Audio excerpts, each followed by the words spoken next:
Boss ಆರಂಭಕ್ಕೆ count down ಶುರು. ಮೊದಲ ಟೀಸರ್ ಔಟ್. ಹೌದು, Bigg Boss Kannada season 12 September ಅಂತ್ಯದಲ್ಲಿ ಶುರುವಾಗಲಿದ್ದು ಈಗಾಗಲೇ ಕಿಚ್ಚ ಸುದೀಪ್ ಅವರ ಪ್ರೋಮೋ ಶೂಟ್ ಕೂಡ ನಡೆಸಲಾಗಿದೆ. ಕೆಲವೇ ದಿನಗಳಲ್ಲಿ ಈ ಪ್ರೋಮೋ ಹೊರಬೀಳಲಿದೆ. ಇದಕ್ಕೂ ಮುನ್ನ ಸಲ್ಮಾನ್ ಖಾನ್ ಅವರ ಹಿಂದಿ ಬಿಗ್ ಬಾಸ್ ಶೋನ ಪ್ರೋಮೋ ಬಿಡುಗಡೆಯಾಗಿದೆ. ಈ ಸೀಸನ್ಗಾಗಿ ತಯಾರಕರು ಮತ್ತೊಮ್ಮೆ ಎಲ್ಲವನ್ನ ಹೊಸದಾಗಿ ಮಾಡಿದ್ದಾರೆ. ಅಂದ್ರೆ ಈ ಬಾರಿಯ ಹಿಂದಿ ಬಿಗ್ ಬಾಸ್ ನ ಲೋಗೋದ ಬಣ್ಣವನ್ನ ಬದಲಾಯಿಸಿದ್ದಾರೆ. ಇದರ ಜೊತೆಗೆ ಅನೇಕ ವಿಶೇಷತೆಗಳು ಇರಲಿವೆಯಂತೆ. ಬಿಗ್ ಬಾಸ್ 19ನ ತಯಾರಕರು ಇದುವರೆಗಿನ ಅತಿ ಉದ್ದದ ಸೀಸನ್ ಮಾಡಲಿದ್ದಾರೆ ಎಂದು ಈಗಾಗಲೇ ವರದಿಯಾಗಿದೆ. ಈ ಬಾರಿ ಕಾರ್ಯಕ್ರಮ 5 ತಿಂಗಳುಗಳ ಕಾಲ ನಡೆಯಲಿದೆ. ಆಗಸ್ಟ್ ಕೊನೆಯ ವಾರಾಂತ್ಯದಲ್ಲಿ ಅಂದ್ರೆ ಆಗಸ್ಟ್ 29 ಮತ್ತು ಆಗಸ್ಟ್ 30 ಶೋ ಅಂದು ಪ್ರಾರಂಭವಾಗಲಿದೆ ಎಂದು ಮೂಲಗಳು ತಿಳಿಸಿವೆ.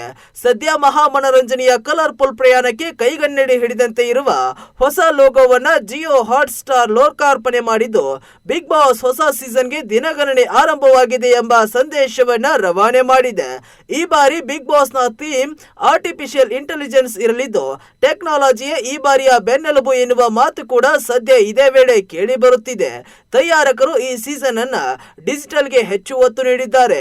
ಇದರರ್ಥ ಕಾರ್ಯಕ್ರಮವು ಟಿವಿ ಮತ್ತು OTTಯಲ್ಲಿ ಏಕಕಾಲದಲ್ಲಿ ಪ್ರಸಾರವಾಗಲಿದೆ.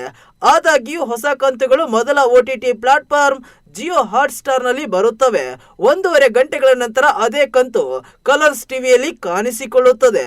ಮತ್ತೊಂದು ವಿಶೇಷತೆ ಏನೆಂದ್ರೆ ಬಿಗ್ ಬಾಸ್ 19 ರಿಯಾಲಿಟಿ ಶೋ ನಲ್ಲಿ ಸ್ಪರ್ಧಿಗಳಾಗಿ ಈ ಬಾರಿ ಯಾವುದೇ ಸಾಮಾಜಿಕ ಮಾಧ್ಯಮ ಪ್ರಭಾವಿಗಳು ಅಥವಾ ಯೂಟ್ಯೂಬರ್ಗಳು ಕಾಣಿಸುವುದಿಲ್ಲ ಎಂದು ಹೇಳಲಾಗುತ್ತಿದೆ.